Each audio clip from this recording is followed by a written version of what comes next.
बिस्मिल्लाहिर्रहमानिर्रहीम, अस्सलाम वालेकुम एवरीवन। वेलकम करती हूँ आपका हिट टेस्ट पर। और आज हम बना रहे हैं गर्मियों का स्पेशल ड्रिंक जो कि है आम पन्ना, या इसको कैरी का शरबत भी कहते हैं। इसकी सबसे ख़ास बात यह है कि हम इसको बना के काफ़ी महीने फ्रिज में स्टोर कर सकते हैं। ये ख़राब नहीं होगा, पूरी गर्मियाँ आप इसको आराम के साथ इस्तेमाल कर सकते हैं। बहुत ही सेहत बख्श ये शरबत होता है, जिगर और मैदे के लिए लाजवाब, बहुत ही ठंडक फराहम करता है। तो चलिए जल्दी से स्टार्ट करते हैं। इसके लिए मैंने ले लिए हैं तकरीबन 5 से 6 मैंगोज़। आप रॉ मैंगोज़ जो होते हैं वो मैंने ले ली हैं, और इसमें मैंने शामिल कर दिया है पानी तकरीबन 1 लीटर। और अब हमने इसको चूल्हे पे रख के थोड़ी देर बॉईल करना है। आप चाहें तो इसमें साथ ही स्पाइसेस डाल सकते हैं, जो मैं अभी डाल रही हूँ, लेकिन मैंने इसको थोड़ी देर बॉईल कर लिया था। और अब मैंने इसमें डाल दी है चीनी, जो कि है तकरीबन 2 कप।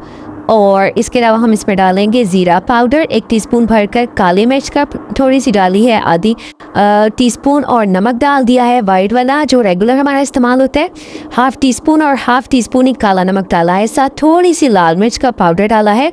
और अब हमने इसको कुक करना है इतनी देर के जो आम है ये बिल्कुल ज़बरदस्त तरीके से गल जाना चाहिए, इतना कि ये बिल्कुल सॉफ्ट हो जाए। और इसके बाद आपने इसको ठंडा करके और आम को इस तरीके से निकाल लेना है।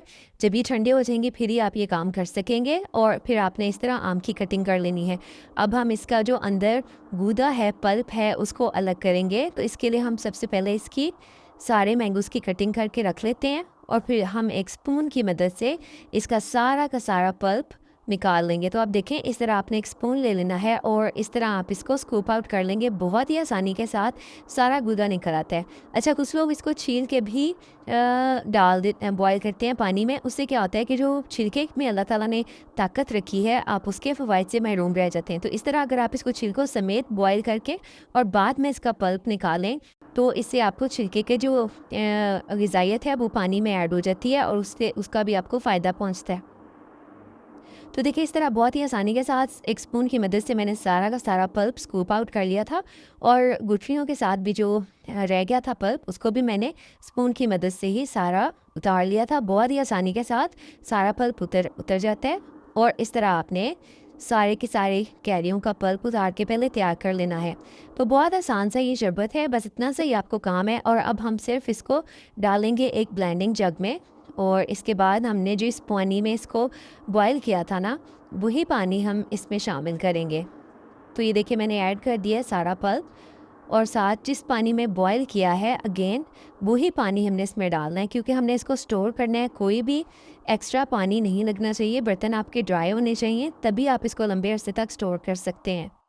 सारे स्पून्स और सारे बर्तन ड्राई होने चाहिए। तो ये देखिए मैंने पानी डाल के वही वाला इसको ब्लेंड कर लिया है, और अब हमारा तैयार है ये एक कॉन्सेंट्रेटेड सा सॉल्यूशन, जो हमारा कैरी का शरबत है या आम पन्ना है। इसको आप स्टोर कर सकते हैं। अच्छा, मैंने इसमें जो स्पाइसेस हैं उनको अपने हिसाब से डाला है। आपको थोड़ा एक्स्ट्रा स्पाइसी पसंद है तो आप इसमें मिर्चें वगैरह थोड़ी ज़्यादा डाल सकते हैं। बहुत ही टेस्टी बनकर तैयार होता है। अब आपने एक साफ़ सुथरी सी बोतल लेनी है और इसमें स्टोर कर लेना है इसको।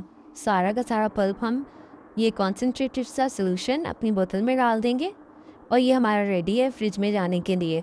ये अब आप जब चाहें इसको निकालें। आपने इसको ग्लास में डालना है, साथ अपने बर्फ़ डालें, हस्बे ज़रूरत इसमें पानी ऐड करें, और आपका ज़बरदस्त सा ये शरबत रेडी हो जाएगा। बहुत ही टेस्टफुल और फ्लेवरफुल ये शरबत है, और इसके फ़वाइद तो इतने ज़्यादा हैं कि हम जितना भी अल्लाह ताला का शुक्र अदा करें हम कर नहीं सकते कि उसने हमारे लिए इन फलों में क्या क्या ग़िज़ाइयत रखी है। तो ज़रूर इसको ट्राई कीजिएगा। आई होप आपको ये रेसिपी बहुत अच्छी लगेगी, और अगर अच्छी लगी है तो please like, share and subscribe. अल्लाह हाफ़िज़।